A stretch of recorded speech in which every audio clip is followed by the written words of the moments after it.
Hello, I'm Beverly Childs, Executive Director of the Anderson County Museum. We're in the planning stages of a new permanent military exhibit, Andersonians in War, covering each major American conflict from the founding of our nation to the modern-day era. We will focus on real people from Anderson whose lives offer a glimpse into these familiar histories. The World War II section of this exhibit will tell of the wartime experiences of two military brothers who grew up in Anderson, Samuel Marshall Orr Jr. and William Allen Orr. In 2009, the museum developed an exhibit about these two brothers and videoed a walkthrough of the exhibit with Marshall Orr as its narrator. Please enjoy this peek of some of the artifacts and one of the stories that is planned for Andersonians in War when it opens in late 2021. I'm Marshall Orr, and just to make sure you know kind of where we're headed, Sam Orr was my father, and his brother was Bill Orr, and they're the two brothers we're talking about. They were Eagle Scouts, as I was, and a lot of the things that happened here in Anderson and in South Carolina, I determined their character formation. Just to give you a little bit of overview of the subject area, if you remember Pearl Harbor, this was the headline the next day, and we declared war on Japan. A lot of things happened, obviously, over the next 4 years, and then we have this headline, Victory in Europe. Now, that was over first. The war over in the Pacific was still going on, and we thought we were going to have to invade the mainland of Japan, and it was going to be extremely bloody. The next thing that happened was that we dropped an atomic bomb on Hiroshima, and then 3 days later on Nagasaki. This was the first time a bomb had ever been used, and fortunately the last two times. Then the next day, or 3 days later I should say, then you get the nice big headline. So we're talking a little bit about what's called the Greatest Generation, the beginning of the war itself, what happened to Bill and Sam, and then it being over. If we go back to my father Sam, when he finished high school in Anderson, he went to Clemson. Clemson at that point was a military school, kind of like the Citadel. And he happened to graduate first in his class. He got something called the Norris Medal, and because he was a valedictorian, he got to go to Washington and be in the White House as a White House aide under FDR. This is a silver bowl, and you may have seen a lot of them, but this one's particularly important to our family.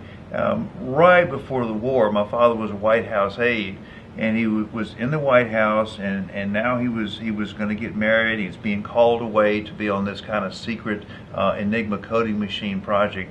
And if I read what this says, it says CED, which is Carolyn Elizabeth Diggs, dash SMO, Samuel Marshall Orr Jr., who's my father, from the White House aides. He was a White House aide, and it was given to my mother and my father on August 15th, 1942, which is the day we were married. And this has been sitting in my mother's living room ever since, and we're very proud of it. And he did that for about a year and a half. Then he was called into active duty because we had Pearl Harbor. When we got into this war, we knew we needed to have as much intelligence as possible about what the Germans were doing. And we had captured a little machine called an Enigma Machine. It was a coding device and had 3 rotor wheels in there. And they went A through Z and then 0 through 9. And you could put the wheels any way you wanted, and they changed them every day. And it was reputed that there could be up to 125 million combinations. And the Germans probably wouldn't mind if they knew we had one of the machines, because by the time we'd figured out what it meant, then it would have been way too late to do anything about it. But we had, along with the British, all kinds of mathematicians. We brought in the use of computers. We finally captured a code book, and we did figure out how to decode their messages almost instantly. The big thing is the Germans never found out that we had broken their code. And my father was chosen to be one of the special people that went over to England and was in a place called Bletchley Park. Churchill had started it. It was near Cambridge, And he was responsible for giving the daily war messages, like what's happening, what are the Germans up to, what their orders were, to Omar Bradley, General Omar Bradley.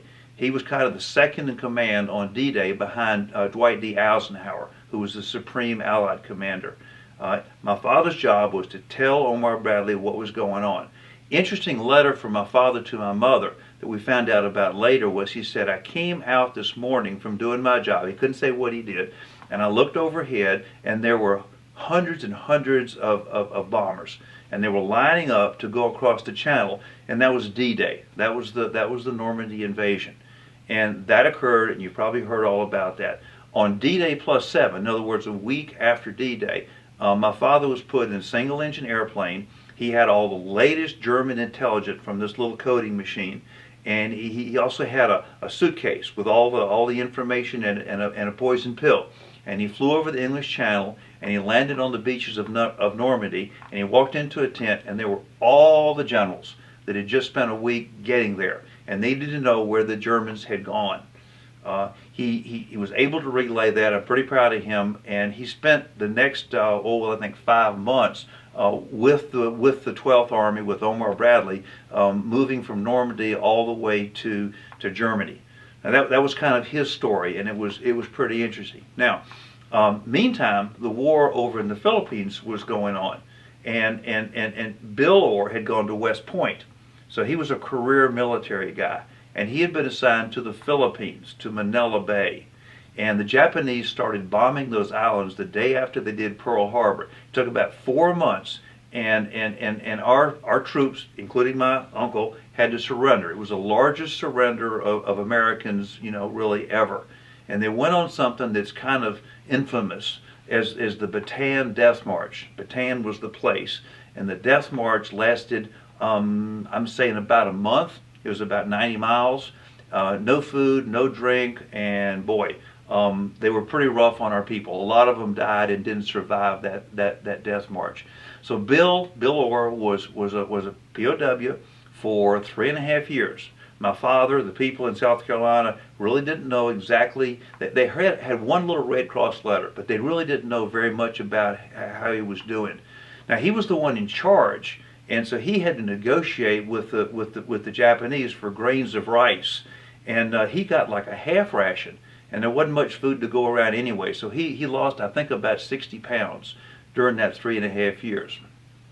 Now, toward the end of the war, we'd finished in Europe, and the Pacific was still going. The Japanese took the officers on transport ships back to the mainland of Japan, and Bill Orr was in one of the concentration camps, one of the prisoners of war camps. And we thought we were going to have to invade Japan, but we came up with the atomic bomb, which I showed you a headline on. And we bombed Hiroshima. And Bill was located about 80 miles away from where the bomb went off. And we don't really know exactly the reaction, but the atmosphere was really disturbed. And he made the comment later on that all of a sudden the guards started acting friendly. And he was like, why would they act friendly? But they knew the game had changed. And 3 days after Hiroshima was Nagasaki, and 2 days after that, the Japanese, did surrender. Now, in the meantime, my father had gone looking for Bill. He'd left Europe. He had gone over to the Philippines, but he didn't know where he was. He didn't know if he was dead or alive. Turns out he was fine. But if you fast forward a few months later on, my father couldn't find Bill. Bill was back in the States, kind of going to rehab. And undergoing a lot of kind of debriefing. Here in Anderson, on November 2nd, my father was celebrating his birthday, and they didn't know about Bill. Who walked in the door but his brother Bill? Had not seen each other for 3.5 years, and it was quite a tearful and joyful reunion. And they peppered him with questions, and it was like just a wonderful, wonderful thing. Now, to kind of finish up what happened after that, Bill stayed in the military for 5 more years. He was going to be a career person, but he had an accident.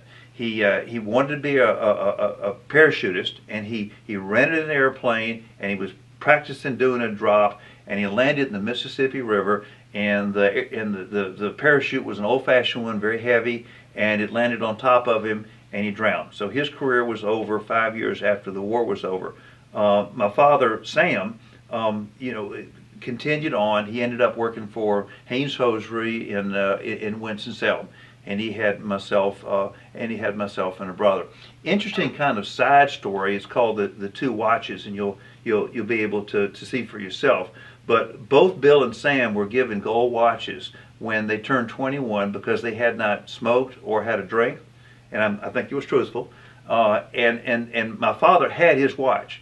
But Bill, back in the Philippines, knew he was going to be captured, and he had taken the watch, he thought, down to a jeweler, had somebody take it down there to get a spring fixed.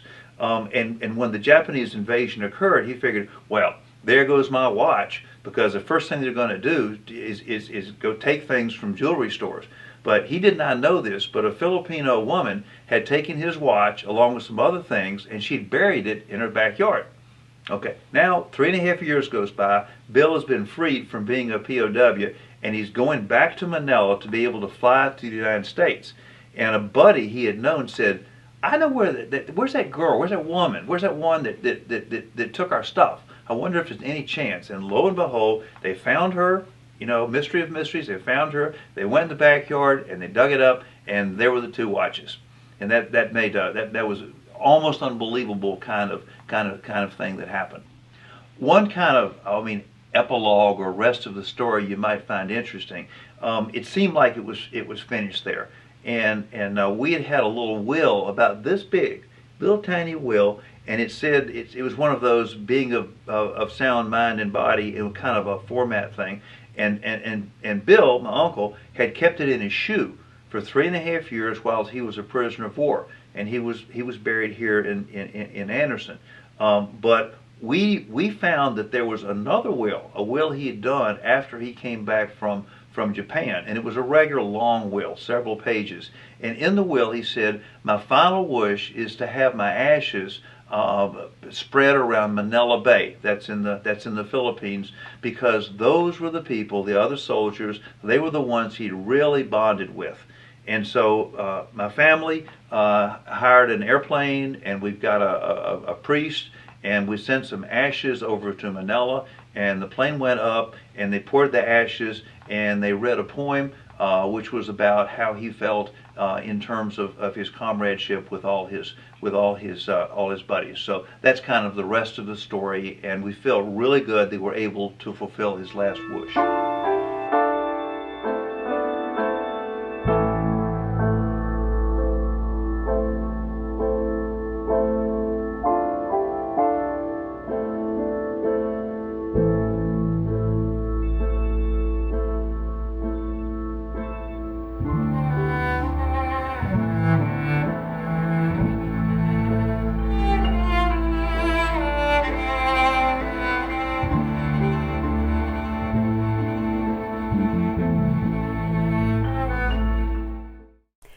Thank you for watching. To learn more about Andersonians in War or to make a donation to this exhibit, please visit our website, AndersonCountyMuseum.org.